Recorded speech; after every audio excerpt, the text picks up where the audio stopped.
네, 오늘 함께 새벽 예배 때 은혜 나누실 말씀은 누가복음 4장 1절부터 2절 말씀입니다. 누가복음 4장 1절부터 2절 말씀. 예수께서 성령의 충만함을 입어 요단강에서 올라오사 광야에서 40일 동안 성령에게 이끌리시며 마귀에게 시험을 받으시더라. 이 모든 날에 아무것도 잡수시지 아니하시니 날수가 다함에 줄이신지라. 아멘.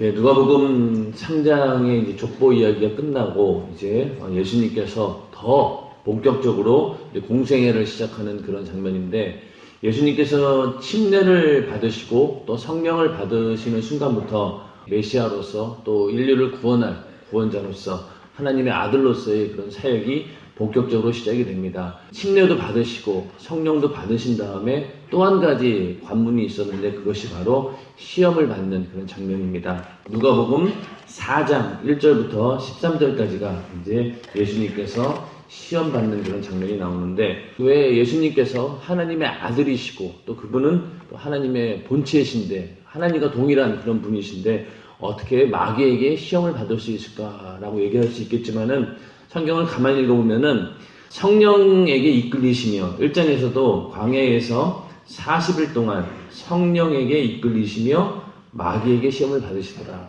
성령의 이끌리심을 받았다. 그리고 또 다른 그 마태복음에도 보면은 성령에게 이끌리어 마귀에게 시험을 받으러 광야로 가사. 그리고 또 마가복음에는 성령이 곧 예수를 광야로 몰아내신지라. 이렇게 다 성령께서 예수를 인도하고 있다라고 말씀하고 있습니다. 이것은 뭐 예수님께서 마귀에게 시험을 받는 것이 아니라 예수 그리스도께서 이제 공생애를 더 본격적으로 시작하기 위해 하나님께서 거쳐야 되는 그런 시험이었는데, 40일 동안 광야에서 시험을 받으셨다라고 했습니다. 여기 그리고 또 그 마귀를 대적하면서 말씀을 들었던 모든 말씀들이 신명기나 이런 그 출애굽기, 그 이스라엘 백성들이 광야에서 40년 동안 광야 생활을 했던 그 상황과 예수님의 40일 광야가 유사한 점이 굉장히 많습니다. 그리고 그것을 염두에 두고 예수님께서는 40일 동안 광야에서 시험을 받으셨는데, 이스라엘 백성들은 광야에 40년 동안 그 모든 시험들을 결국은 이기지 못하고 그 세대들은 전부 다 가나안 땅에 들어가지 못했습니다. 그리고 믿음을 가졌던 갈렙과 여호수아만 가나안 땅에 들어갈 수 있었지만은, 예수님께서는 이 40일간의 이 금식을 통해서 40일 동안 받으시는 이 시험을 아주 무난하게 통과를 하셨고, 지체함이 없이 머뭇거림도 없이 그냥 그대로 하나님 말씀으로 마귀와 싸움에서 승리하시면서 시험을 이겨내는 그런 장면이 나옵니다. 우리도 예수를 믿고 침례를 받았습니다. 그리고 또 성령도 받았죠. 예수님과 똑같은 코스를 지금 침례 받는 순간부터 걷고 있는 겁니다. 성령 받자마자 예수님께서 그렇게 성령 받으시고 공생애를 시작하자마자 제일 먼저 그 사역을 방해하고 또 그것을 어떻게든 그 무산시키기 위해서 나타난 존재가 바로 마귀 역사입니다. 우리도 성령 받은 다음부터 제일 먼저 부딪히는 게 바로 마귀 역사죠. 처음에 예수를 믿고 나서 그냥 열심히 다닐 때는 주변에 있는 사람들 가운데서도 열심히 해봐라, 그래, 종교 하나 있으면 좋지, 이렇게 하시는 분들도 이제 성령을 받고 완전히 새롭게 변화된 다음부터는 어떻습니까? 이상하게도 핍박이 시작됩니다. 그 전까지만 해도 믿지 않는 그런 부모들도 그냥 격려해주고 열심히 다져라 이렇게 하시던 그런 부모들도 갑자기 돌변하면서 그때부터 꼭 그렇게 믿어야 되냐, 너 혹시 종교에 미친 거 아니냐, 이러면서 이제 핍박하기 시작하고, 더 참 안타까운 일은 같이 예수를 믿는다고 하는, 교회를 다닌다고 하는 그런 사람들이 더 핍박하는 경우가 있죠. 직장에서도 보면은 이 불신자들 상사나 불신자 동료들은 오히려 상대하기가 편합니다. 왜? 그 양반은 별 관심이 없어요. 그냥 예수를 믿건 말건 그냥 별 관심이 없는데, 신기하게도 교회를 다닌다고 하는 그런 사람이 오히려 더 핍박을 합니다. 왜냐면은 자기가 비교가 되니까. 자기는 이렇게 살고 있는데 저 사람은 보니까 그래도 하나님 말씀대로 사는 것이 은근히 그게 이제 시기질투가 나는 거예요. 그리고 자기의 의를 드러내기 위해서 예수를 잘 믿는 사람들을 핍박하게 됩니다. 그러다 보니 오히려 불신자보다 더 아주 악랄하게 핍박하는 사람들이 교회 다닌다고 하는, 예수 믿는다고 하면서 그런 사람들이 이제 직장에서 더 이게 힘든 거예요, 상대하기가. 차라리 불신자들은 그들에게 조금만 인간적으로 잘해주면은 별 문제가 없는데, 항상 보면은 믿는다고 하는 사람들, 교회에 다닌다고 하는 사람들이 더 많은 핍박을 하게 됩니다. 자기와 비교가 되기 때문에. 성령이 임하시고 하나님의 어떤 우리도 나름대로 이제 예수의 공생애를 재현하려고 할 때, 그때부터 핍박이 시작되고 세상으로부터 여러 가지 이제 시련이 시작되게 됩니다. 그걸 이제 예수님께서 이렇게 40일 광야에서 이기신 것처럼 우리도 성령 받은 자라면은 그러한 모든 시험들을 이겨야 된다라고 하는 것을 성경은 분명히 얘기해주고 있습니다. 이스라엘의 광야 40년처럼 하나님께서 함께 하실 때만 이길 수 있었는데 이스라엘 백성들은 하나님을 끝까지 모시지 못하고 섬기지 못했습니다. 그때는 성령이 우리 안에 없었기 때문에 불가능했다 하지만은 이제는 우리 안에 성령이 계시기 때문에, 이제는 성령께서 나와 함께 하시기 때문에 이 모든 시험들을 다 이겨낼 수 있다는 것입니다. 우리에게도 수많은 광야의 40년과 같은 그런 여러 가지 시험들이 있지만은 그 가운데서 우리가 이겨낼 수 있는 힘은 바로 성령께서 우리와 함께 하시기 때문에, 성령 충만함만이 이 모든 시험들을 이겨낼 수 있습니다. 성령 충만하기 위해서는 기도해야 되고, 기도함으로 늘 성령 충만함으로 성령께서 우리와 늘 함께 하실 때 우리는 모든 시험들을, 마귀의 시험을 이겨낼 수 있고 마귀를 대적할 수 있는 것입니다.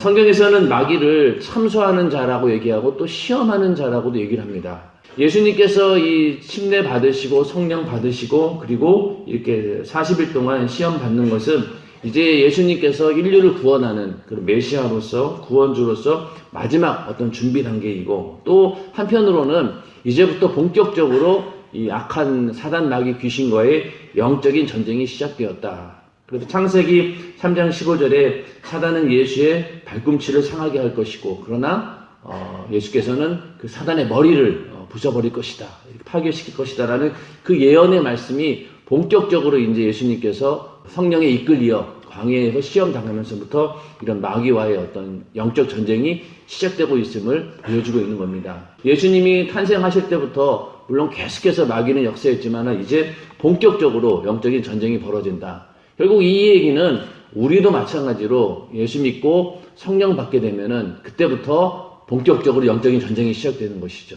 성령이 임하시면은 그때부터 예수를 증거하게 되고, 그로 인해서 음부의 권세인 마귀 역사가 끊임없이 핍박할 것이다. 성령 받은 이후 세워진 이 교회, 신약 시대의 교회는 음부의 권세와 대치하고 있는 상황입니다. 영적인 전쟁을 피할 길이 없는 것이죠.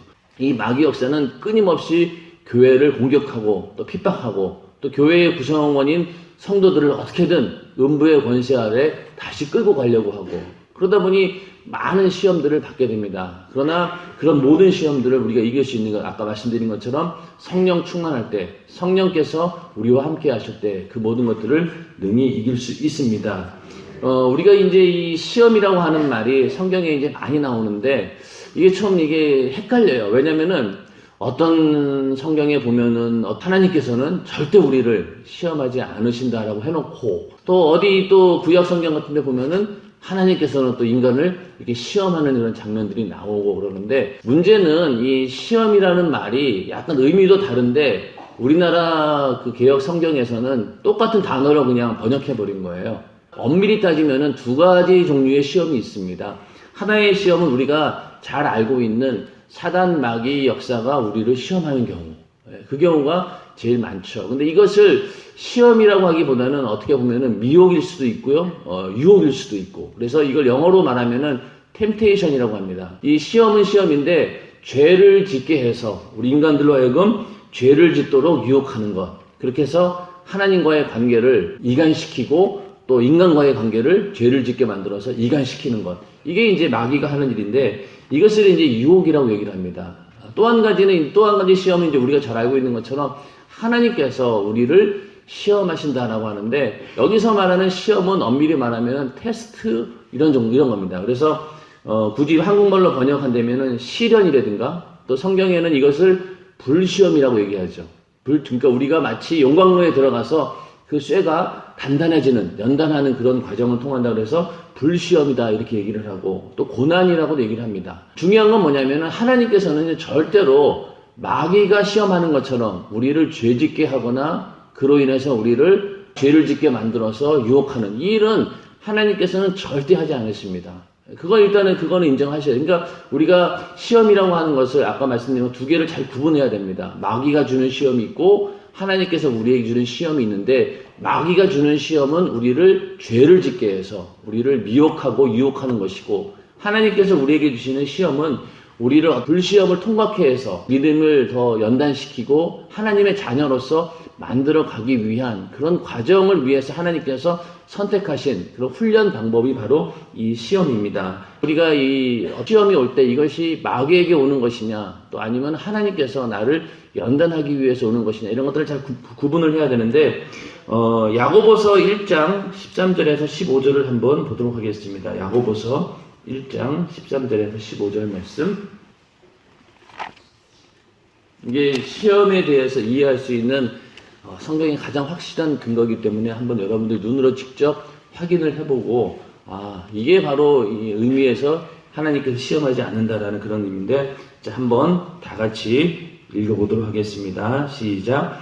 사람이 시험을 받을 때 내가 하나님께 시험을 받는다 하지 말지니, 하나님은 악에게 시험을 받지도 아니하시고 친히 아무도 시험하지 아니하시느니라. 오직 각 사람이 시험을 받는 것은 자기 욕심에 끌려 미혹됨이니, 욕심이 잉태한즉 죄를 낳고 죄가 장성한즉 사망을 낳느니라. 아멘. 자, 여기서 말하는 시험은 자기 욕심에 끌려서 마귀에게 미혹되는 시험을 말합니다. 그러니까 하나님께서는 이런 시험은 절대 안 하신다는 거예요. 만약에 나에게 오는 여러 가지 문제 중 가운데서 내 죄로 인해서 내가 욕심에 끌려가지고 미혹돼서 벌어지는 결과에 대해서는요, 우리가 예수의 피의 공로 의지해서 회개하는 방법, 내가 얼마나 큰 죄를 지었고 이것이 하나님께 얼마나 불의했고 또 사람들에게 악한 행동이었는지를 분명히 알고 우리가 회개할 때만 이것이 이제 해결되는 문제인 것이죠.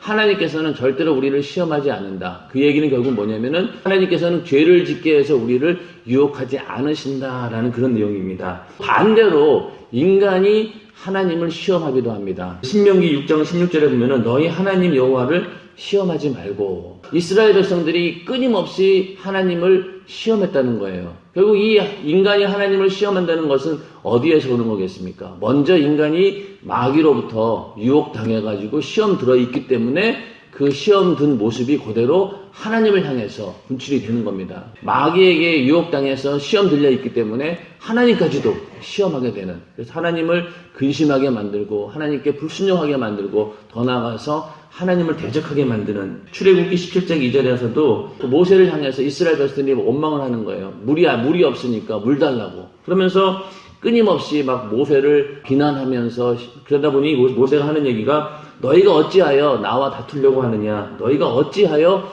여호와를 시험하느냐, 이렇게 얘기를 합니다. 끊임없이 이러한 하나님을 시험하는 행동들을 하게 되는데, 이것은 전부 다 마귀 역사에서 나오는 것이고 죄로 인해서 기인되는 것입니다.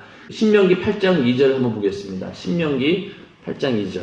내 하나님 여호와께서 이 40년 동안에 너로 광야의 길을 걷게 하신 것을 기억하라. 이는 너를 낮추시며 너를 시험하사 내 마음이 어떠한지 그 명령을 지키는지 아니 지키는지 알려 하심이라. 아멘. 자, 여기 분명히 하나님께서 우리를 이스라엘 백성들을 시험한다는 얘기가 나옵니다. 근데 이 시험이 뭡니까? 바로 너희가 하나님 말씀을 제대로 지키는지, 또 하나님을 경외하고 또 섬기는지, 이런 것들을 테스트해 보기 위해서 하나님께서 이 광야에 40년의 그 기간을 주고 이스라엘을 시험한 것입니다.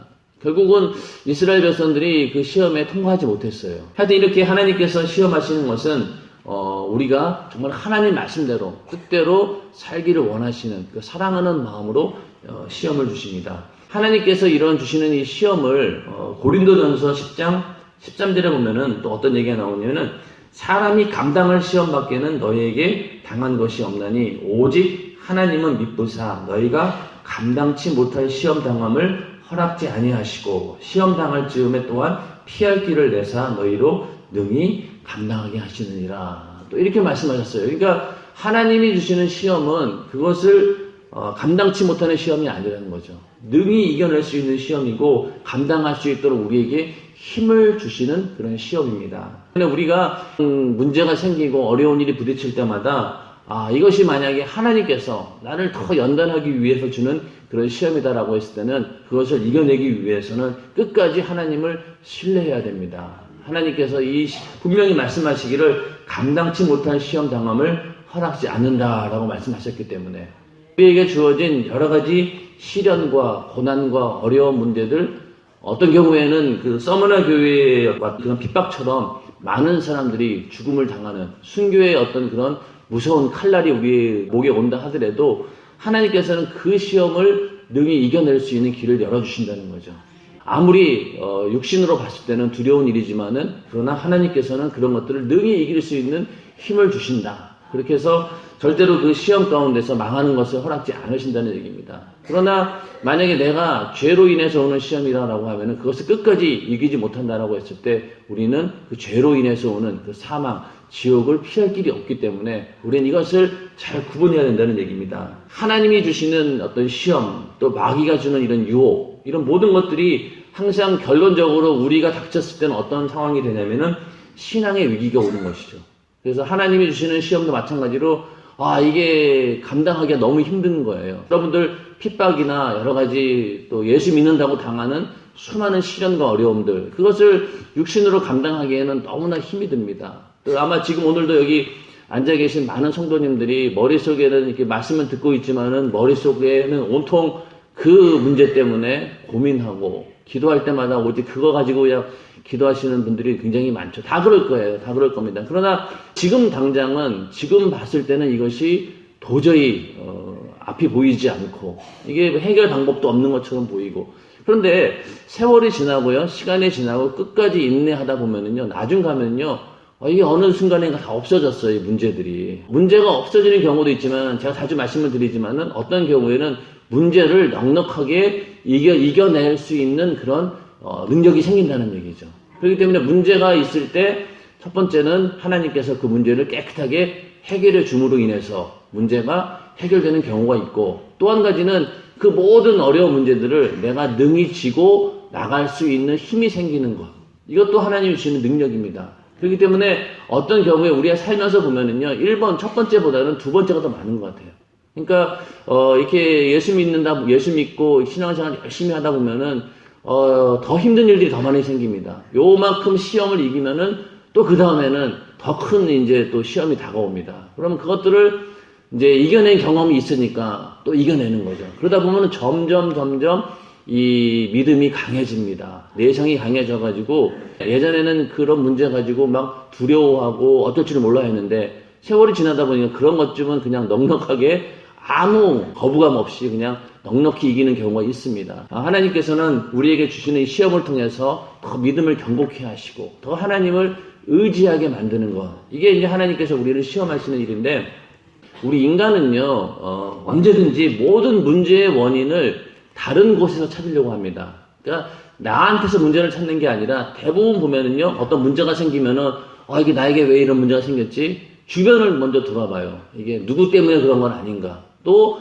어떤 내 주변의 상황 때문에 이런 것은 아닌가라면서 인간은 본능적으로 내가 죄인이구나 라는 고백보다는 자꾸만 주변을 찾습니다. 그리고 누군가를 탓하게 되고 또 환경을 탓을 하게 되고 뭐뭐 때문에 이렇게 해서 자기 자신을 어떻게든 합리화시켜서 네가 죄를 지었다라고 하는 그 정죄로부터 피하려고 하는 그런 본능이 있다는 얘기죠. 그래서 아담도 하나님께서 이제 왜 네가 숨었느냐라고 했을 때 죄를 져서 부끄러워서 숨었나이다 이렇게 얘기하면서 결국은 그 모든 죄를 누구에게 전가시킵니까? 하나님께서 지어주신 하와에게 전가시키고 자기는 거기에서 쏙 빠져나오려고 하는 그런 근성이 있다는 얘기입니다. 어떤 문제가 닥치면은요, 참 신기하게도 하나님 살아계시면 이럴 수 있습니까? 왜 저에게 이런 시련을 주십니까? 라고 먼저 이렇게 얘기를 하게 됩니다. 그러고 싶어요. 그런데 그런 시험이 왔을 때 우리는요, 이것이 내 죄 때문에 왔다라고 처음부터 인정해 버리는 거예요.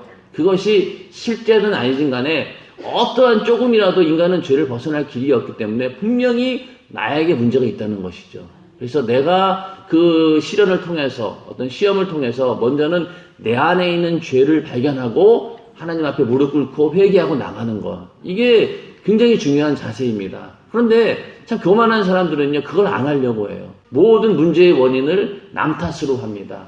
남편의 탓으로 돌리고, 아내의 탓으로 돌리고, 또 자녀의 탓으로 돌리고, 또 환경이 이러니까, 내가 가난하고 돈이 없으니까 이러지. 이러면서 모든 환경이나 주변 사람들을 탓하지 자기를 향하지는 않는다는 얘기죠. 그러다 보니 항상 이 오해를 하는 거예요. 하나님, 왜 저에게 이런 무지막지한 시련을 주십니까? 십자가가 너무 무겁습니다. 막 이렇게 얘기하는데 엄밀히 따지면 그것은 내 잘못으로 오는 것이거든요. 그런데 자꾸만 그것을 하나님의 뜻이고 하나님이 주는 시험이라고 우리는 오해한다는 겁니다. 우리는 그 오해에서 먼저 벗어나야 돼요. 그러면은 먼저는 내 자신이 잘못되었구나라고 회개하면은 하나님께서 더 좋은 길을 열어주시는데 그거 제껴놓고 자꾸만 하나님 왜 이런 시련을 줍니까? 그럼 원망밖에 안 나와요. 결국은 그 얘기는 뭐냐? 모든 잘못과 문제의 원인을 하나님께 돌리겠다라고 하는, 결국 하나님을 원망하는 것이고 하나님을 시험하는 행동이 된다는 얘기죠. 그렇게 마귀 역사는 그런 식으로 믿음이 좋다라고 하는 사람들을 그런 식으로 유혹합니다. 그런 분들 여러분들 주변에 많이 만나보셨을 거예요. 항상 기도하면서 난 하나님의 뜻이 어디 있는지 모르겠다고. 하나님의 뜻이 어디 있는지 모르는 게 아니라 내가 내 죄를 찾지 못했기 때문에 하나님을 향해서 불순종하고 잘못했던 말씀에 벗어난 나의 행동들을 찾아줘야 되는데 그거 찾지 못하고 자꾸만 하나님에게 모든 문제의 원인을 돌리려고 하다 보니까 답이 안 나오는 거예요. 그러다 보니 그런 분들은 그 시험을 이겨낼 만한 능력도 없고 항상 모든 것의 원인은 다른 데 있다라면서 자기만 쏙 빠져나오기 때문에 절대로 신앙의 성장이 없습니다. 그러나 조그만 문제가 있고 어려운 일이 생길 때마다 먼저는 나를 돌아보고 내가 죄인입니다. 내가 이런 죄를 지어서 이렇습니다. 라면서 뜨겁게 나를 보고 회개하는 사람은요. 그런 것들을 더 능히 이겨내고 하나님이 주시는 그 모든 시험을 이겨낼 수 있다는 얘기입니다. 베드로전서 4장 12절에 13절에 보면은 사랑하는 자들아 너희를 시련하려고 오는 불시험을 이상한 일 당하는 것 같이 이상히 여기지 말고 오직 너희가 그리스도의 고난에 참여하는 것으로 즐거워하라. 이는 그의 영광을 나타내실 때에 너희로 즐거워하고 기뻐하게 하려 함이라. 베드로전서 4장 12절 13절 말씀입니다. 이게 바로 시련과 불시험인데 이게 이제 하나님이 주시는 시험을 말하는 겁니다. 이런 것들을 즐거워하라는 거예요. 그리고 그 뒤에 오는 시련과 시험 뒤에 오는 하나님이 주시는 영광이 있다. 하늘의 상이 있다라는 것을 바라보고 즐거워하라는 겁니다. 그런데 이렇게 불시험이나 연단을 시련을 보고 우리가 즐거워하기 전에 먼저는 아까 말씀드린 것처럼 내 죄를 끄집어내서 회개하면서 나를 먼저 돌아보는 것. 그래서 혹시 내가 마귀에게 유혹당하고 있는 것은 아닌가, 악한 귀신에게 내 생각이 붙잡힌 것은 아닌가 하면서 나를 돌아보고 회개해야지만이 그 다음 단계가 보이는 것이죠. 우리는 이 시험이 올 때마다 문제의 원인을 나에게서 찾아야 된다. 그래야지만이 온전히 분별력을 가지고 모든 영적인 문제들을 판단할 수 있다는 겁니다. 자주 말씀드리지만 항상 우리가 하나님 앞에 나는 죄인입니다. 그렇기 때문에 나는 예수의 피가 절실히 필요한 자입니다. 라는 고백이 그냥 형식적이고 남들이 하니까 하는 것이 아니라 정말로 우리 안에 매일 그 고백이 나와야 됩니다. 그게 아니라고 하면은 우리는 그만큼 교만해져 있다는 것이고 하나님의 은혜 없이도 살 수 있다라는 것이기 때문에 내가 하나님의 은혜에서 떨어져 있는 것도 죄로 인해서 이런 문제들이 온다라고 하는 사실을 깨닫고 회개하는 저와 여러분 되시기를 주님의 이름으로 축원합니다. 시간 기도할 때 주님 여러 가지 시험과 또 문제가 있을 때마다 먼저는 마귀에게서 오는 시험을 분별할 수 있도록 나에게 죄를 발견하고 또 분별할 수 있는 하나님의 눈을 열어 주시옵소서라고 기도하시고 또 내 믿음에 어떤 시련을 주기 위한 그런 연단이 있다라고 할 때 그런 것들을 능히 이겨낼 수 있도록 주님 나에게 힘을 주시옵소서. 예수님께서 성령으로 그 모든 시험을 이기셨던 것처럼 나도 그렇게 성령과 함께 그 모든 시험과 문제들을 이기를 원합니다 라고 기도하시고 여러분들이 가지고 있는 여러 가지 문제들 다시 한번 내 자신을 살펴보고 하나님의 뜻이 어디에 있는지 살펴보면서 모든 문제의 원인 가운데 있는 악한 마귀 역사를 다 몰아내고 모든 문제 가운데서 자유함을 얻게 해달라고 시원 기도하시고 담임 목사님의 강건함을 위해서 또 그리고 총력 전도주일에 전도되어서 온 영혼들 다 연세중앙교회에 잘 정착할 수 있게 해달라고 기도하시고 또 이번 주에도 또 많은 영혼들 하나님께서 보내달라고 이렇게 기도하시길 바라겠습니다. 이 시간 주여 삼참하시고 기도하겠습니다. 주여 주여 주여